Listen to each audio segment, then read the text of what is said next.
But this weekend, you can learn more about turning yard trimmings and food scraps into a way to help plants grow. That's right, and Michelle Balz is here to help us get started on composting and to share details about that backyard composting seminar. Welcome. Thank you for having me. So I used to do some composting at my house in Northside, and I had a yard about the size of this desk right here. So I took one little corner, and I would take my food scraps and I would put it in there, and I tried to mix it and all that stuff. I never actually got to the point, because I moved, of using it on other plants, but I felt good that I was, not putting that stuff into a landfill. That's great. Yeah. Excellent. So we love composting because what you're doing is you're taking things that most people think of as garbage, like coffee grounds, banana peels, and you are actually creating something valuable. You're creating a wonderful soil amendment for your garden. So hopefully you can start again and actually make use of the beautiful soil amendment, which is really nice for our heavy clay soils here. Yeah. So it helps break up that heavy clay soil and is great for your garden. How long does it take to go from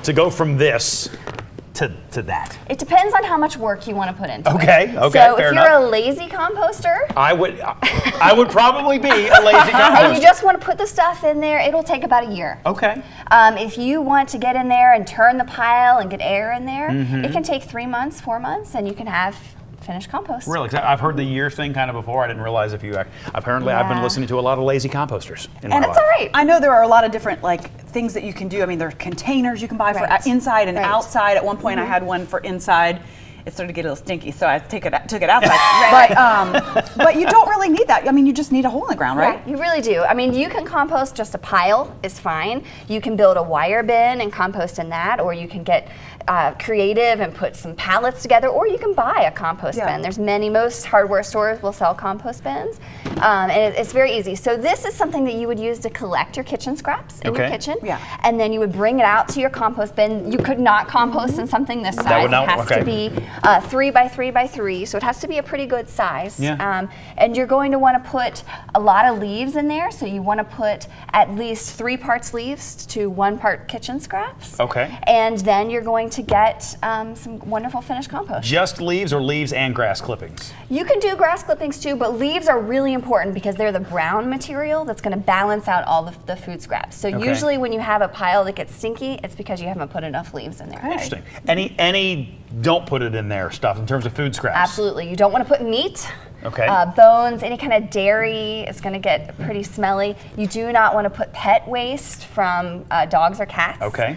Because there's harmful pathogens. You don't want to put anything that's not compostable. So things like plastic and metal, they're not going to turn into dirt in our lifetime. So, so you don't want to put those kinds of things in there, but pretty much all of your kitchen scraps outside of that you can put in. Cool. And then you can use it on your plants, you're saying? Absolutely. So you take this wonderful soil amendment and you can just use it as mulch in your garden, or you can dig it in if you're building a new bed. Okay. And it helps break up the soil, and compost feeds your soil, whereas fertilizers feed your plants. Okay. So if you feed your soil and you add that compost, it's going to create a really good environment for your plants to grow. Awesome. And we'll get more information about the event and how you can learn more about composting at local12.com.